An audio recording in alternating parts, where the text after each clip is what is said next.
Welcome back to middle education. लीजिए students, अब आपके सामने कक्षा 9वीं के संस्कृत का एक ऐसा मॉडल क्वेश्चन पेपर लेकर के आ चुका हूं जहां से बहुत सारे क्वेश्चंस हूबहू सेम टू सेम देखने को मिलेंगे। जैसे कि आप सबको पता है कि मिडिल एजुकेशन केवल और केवल आपके सामने most IMP questions and model question paper present कराता है, जहां से बहुत सारे क्वेश्चंस एग्जाम में आते भी हैं। इसी सिलसिले में एक मॉडल प्रश्न पत्र मैंने पहले ही अपलोड कर दिया था। उसके बाद कुछ मोस्ट आईएमपी क्वेश्चंस प्रोवाइड कराया गया था एंड फाइनली अब दूसरा मॉडल क्वेश्चन पेपर आ चुका है। सिंपल सा आपको करना क्या है, इस वीडियो को एंड तक देखना है, जितने भी क्वेश्चन है अच्छे से प्रिपेयर करना है। डेफिनेटली एग्जाम में अच्छा स्कोर देखने को मिलेगा। जो नीचे मॉडल पेपर है जिसका प्रिंट है उसे आप सेट नंबर ए कह सकते हैं एंड इसे सेट नंबर बी के नाम से जाना जा सकता है। देख लीजिए स्टूडेंट्स, 75 नंबर का पेपर रहेगा एंड संस्कृत में क्वेश्चंस कुछ इस प्रकार से देखने को मिलेगा।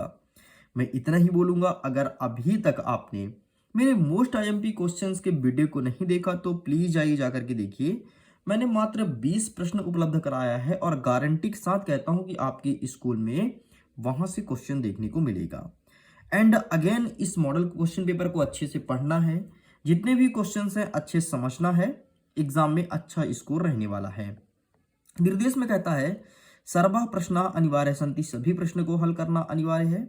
प्रश्न नाम सम्मुखे निर्धारित अंक प्रदत्ता, कौन सा प्रश्न कितने नंबर का है उसके सम्मुख दिया गया है।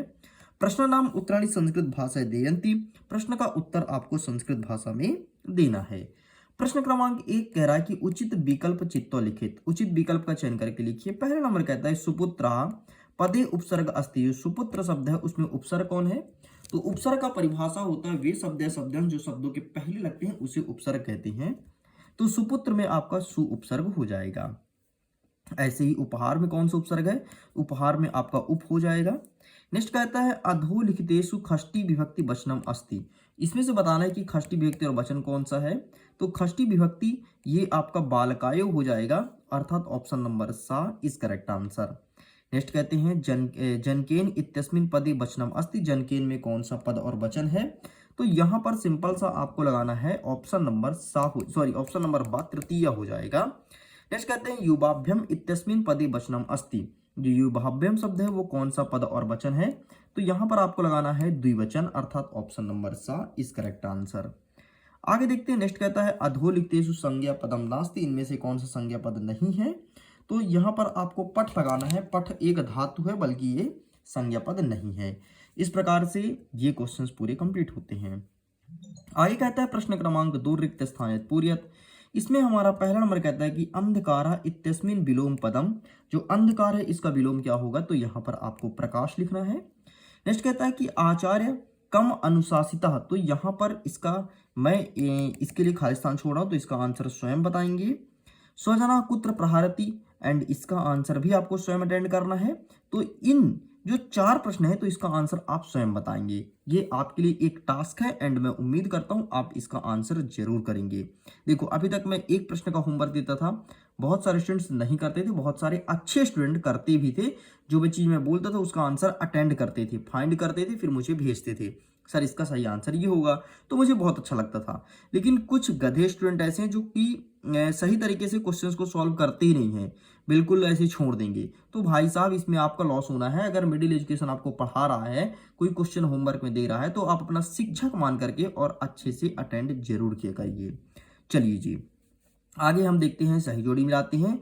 युग मिलनम कुरत, यहाँ पर रामस्य कहता है तो रामस्य आपका खष्टी विभक्ति एक वचन हो जाएगा। फला नाम आपका हो जाएगा सिंपल सा खष्टी विभक्ति बहुवचन हो जाएगा। ठीक है, एक वचन में रामस्य, फला नाम में खष्टी विभक्ति बहुवचन। लतायो आपका हो जाएगा चतुर्थी विभक्ति एक वचन। यदि मैं कवो की बात करता हूं तो कवो हो जाएगा आपका संतवी विभक्ति एक वचन। भानुना आपका हो जाएगा तृतीय विभक्ति एक वचन एंड सुपुत्र में सु आपका उपसर्ग हो जाएगा। इस प्रकार से भी कंप्लीट होता है। नेक्स्ट कहता है एक वाक्य में उत्तर लिखना है। हमारा प्रश्न क्रमांक 1 कह रहा है कि बालकः अधुना पठति इत्यस्मिन् पदे अव्ययम किम, इनमें से अव्यय कौन सा है, तो इसमें अव्यय हो जाएगा आपका अधुना। नेक्स्ट धनम विना जीवनम व्यथा भवति इत्यस्मिन् वाक्ये अव्यय पदम किम, तो इसका सही आंसर आपको व्यथा लिखना है। अथ रामायणे कथा अभ्यन्ते इत्यस्मिन् वाक्य अव्यय पदम किम, तो यहाँ पर आपको कथा लिखना है। नेक्स्ट कहता है दो अव्यय पदम लिखा, तो दो अव्यय पद आप कुछ भी लिख सकते हैं, जैसे शनैः शनैः लिख दीजिए, ठीक है। और इसी से देख लो, इसमें क्या है, वृथा था तो वृथा भी लिख सकते हैं। नेक्स्ट कहता है कोल्हालम माह कुरः इत्यस्मिन् वाक्ये अव्यय पदम, तो इसमें माँ हो जाएगा। एंड गजा शनैः शनैः चलति, तो इसमें अव्यय पद आपका शनैः शनैः हो जाएगा। इस प्रकार से आपको शनैः शनैः लिखना है। आगे बढ़ते हैं। शुद्ध वाक्यन समक्ष आ, अशुद्ध वाक्यन समक्ष ना लिखत, मतलब जो सही है उसमें आम लिखना है, जो अशुद्ध है गलत है उसमें ना लिखना है। पहला नंबर कहता है कि नास्ति इत्यस्मिन् पदे व्यंजन संधि अस्ति, जो नास्ति है वो क्या व्यंजन संधि है, तो यहाँ पर नास्ति आपका व्यंजन संधि नहीं है तो ना कर देना है। दीर्घ संधि उदाहरण मनोहरा, मनोहर, मनोहर आपका दीर्घ संधि है तो बिल्कुल हाँ कर देना है, मतलब आम। सुरेशा यण संधि उदाहरण अस्ति, जो सुरेशा है वो यण संधि का एग्जाम्पल है तो ना कर देना है। सदैव आपका वृद्धि संधि का एग्जाम्पल है, बिल्कुल हाँ कर देना है। तत्लीन बराबर तुल्लीन हो जाएगा तो ना करना है, तल्लीन हो जाएगा ये। और महाधन औषधि बराबर महौषधि, बिल्कुल सत्य है तो आम हो जाएगा। इस प्रकार से आपका आमना भी कंप्लीट होता है। आगे बढ़ते हैं। कवि वाणी की कथयति, इन सभी प्रश्न का आंसर मैं ऑलरेडी दे चुका हूं। अगर आपने उस वीडियो को नहीं देखा तो मैं दिखा देता हूं वीडियो कौन सा है, जिसमें मैंने 20 मोस्ट आईएमपी क्वेश्चंस को कवर किया था। एंड यकीन मानिए वही पूरे के पूरे क्वेश्चंस इस क्वेश्चन में, इस पेपर में डाले गए हैं। देख लीजिए, कवि वाणी की कथयति, ये देखो मैंने इस क्वेश्चन को टिक लिखा दिया था। नेक्स्ट कहता है निर्धनाय वृद्धाय दुह्यंति कीदृशे आसीत्, तो देखो ये सेकंड वाला प्रश्न है, ठीक है। तो ये सभी क्वेश्चंस को मैंने कवर कर लिया। देखो निर्धनाय दुह्यन्ते मंजूषा कानि अपश्यन्ति, ये देखो ये वाला प्रश्न है, ठीक। तो इन सभी क्वेश्चंस को मैंने अच्छे से कवर किया है। तो अगर आपने उसे नहीं देखा तो प्लीज जाइए जाकर के जरूर देखिएगा, ठीक है। एक एक प्रश्न का उत्तर दिया गया है, बाकायदे आपको समझाया गया है एक एक प्रश्न को। तो वीडियो का लिंक वीडियो के डिस्क्रिप्शन बॉक्स में और एंड स्क्रीन में मिल जाएगा। तो प्रश्न क्रमांक 10 तक आपको वहीं से ही पढ़ना है, इस चीज को ध्यान रखना। तो प्लीज जाइए जाकर के देख लीजिए। आगे बढ़ते, नेक्स्ट कहता है प्रश्न क्रमांक 11। 11वां नंबर कहता है आपका सूथल पदानधिकृत प्रश्न निर्माण कुरत। अब आपको प्रश्न का निर्माण करना है, ठीक है। पहले चटका स्वकर्मणे व्यग्रह आशीत, फिर वाणिका गिरी गुहा वृक्षिलियम आच्छादितवान, और तपोदत्ता कुटुंबी मित्रो गहित अभवत। ये सब प्रश्न पूछा गया है। और स्टूडेंट सीधे हम जंप करते हैं इसके लिए अपने क्वेश्चन बैंक में, क्योंकि क्वेश्चन बैंक में टोटल दिया गया है। चटका वाला देखो ये दिया गया है, ठीक है। और तपोदत्ता वाला दिया गया है, ठीक। चटका तपोदत्ता, वाणिज्य वाला नहीं दिया गया है। मतलब ये श्योर है कि आपके बहुत सारे क्वेश्चन बैंक से आ रहे हैं। एंड क्वेश्चन बैंक को मैंने अच्छे से पढ़ा रखा है, ठीक है। तो चटका वाला देख लेते हैं और तपोदत्त वाला। तो चटका वाला 8वें नंबर पे है, तपोदत्त वाला 9वें नंबर पे है। तो ये रहा 8वें नंबर का उत्तर, यहाँ पे कश्मीर हो जाएगा। और तपोदत्ता वाला ये रहा, ठीक। तो आपका क्या कह रहा है 12वां नंबर, अधोलिखिते वाक्य कह काम प्रति कथयति। अब कह और काम वाला बोला गया है। तो भू महाशय वाला एक प्रश्न दिया गया है, एक प्रश्न पुत्र के वाला, और दूसरा दिया धन्यवाद वाला। तो पुत्र के और धन्यवाद वाला आपके क्वेश्चन बैंक में दिया गया है, देख सकते हैं, तीसरा और चौथा। तो ये रहा भाई तीसरे नंबर का और चौथे नंबर का उत्तर। ये लिखना है, कहाँ में लिखना है, और काम प्रति में आपको तीसरा चौथा में क्या क्या लिखना है यहाँ पर लिखा गया। तो प्लीज आप इसका फोटो क्लिक कर लीजिए। साइड करते हैं। 13वां नंबर कह रहा है कि वाच्य परिवर्तनम कुरत। अब आपको वाच्य में कन्वर्ट करना है। इसमें आगे बढ़ें इसके पहले मैं आपसे यही बोलूंगा, अगर अभी तक आपने इस क्वेश्चन पेपर के पीडीएफ को डाउनलोड नहीं किया है, लिंक डिस्क्रिप्शन बॉक्स में है, जाइए जाकर के अपने इसी पीडीएफ को डाउनलोड कर लीजिए।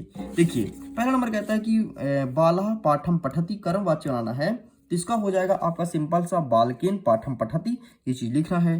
एंड सेकंड नंबर कहता है कि बालिका चित्रम दृश्यते, एक कृतवाच्य बनाना है। तो इसका हो जाएगा कि बालका चित्रम दृश्यति, ठीक। ये आपका कंप्लीट होता है। चलिए आगे बढ़ते हैं। प्रश्न क्रमांक 14 कहता है कि प्रश्न पत्रे समागत श्लोक विहाय स्व पाठ्य पुस्तकाम श्लोक में एकम लिखत। मतलब आपको अपने पाठ्य पुस्तक से एक श्लोक लिखना है। मैं आपसे पहले ही बोल रखा था कि आपको 2 श्लोक प्रिपेयर करना है, एक एग्जाम में लिखने को, एक एग्जाम में देखने को मिलेगा। एंड ये रहा भाई साहब आपके सामने पहला वाला श्लोक, एंड ये रहा आपके सामने दूसरा वाला श्लोक, ये रहा तीसरा, ये रहा चौथा, ये रहा 5वां। यहाँ पर 5 दिया गया है। मैं तो कहता हूँ 2 प्रिपेयर करना है तो दो तो आप प्रिपेयर कर ही सकते हैं, क्योंकि लिखना एक है, लेकिन अगर एक भूल जाएंगे तो आपका काम बहुत अच्छा करेगा। इसलिए इस बात को ध्यान रखिएगा, 2 प्रिपेयर कर लेना। लेकिन एक चीज और ध्यान रखना, आप वही श्लोक लिखना जो आपके इस प्रश्न पत्र में नहीं आया है। ओके स्टूडेंट्स, तो अभी तक हम इस वीडियो में यहीं तक कवर करेंगे। जल्दी मिलेंगे एक नेक्स्ट पार्ट की वीडियो में, जिसमें प्रश्न क्रमांक 15 से लेकर के आगे क्वेश्चंस को कवर करेंगे। वीडियो पसंद आए तो वीडियो को लाइक कीजिए, दोस्तों के साथ शेयर कीजिए। पहली बार चैनल को सब्सक्राइब जरूर कीजिएगा। मैं वीडियो को एंड करता हूँ। एग्जाम के लिए ऑल द बेस्ट। खुश रहिए, पढ़ते रहिए, मुस्कुराते रहिए। Bye bye.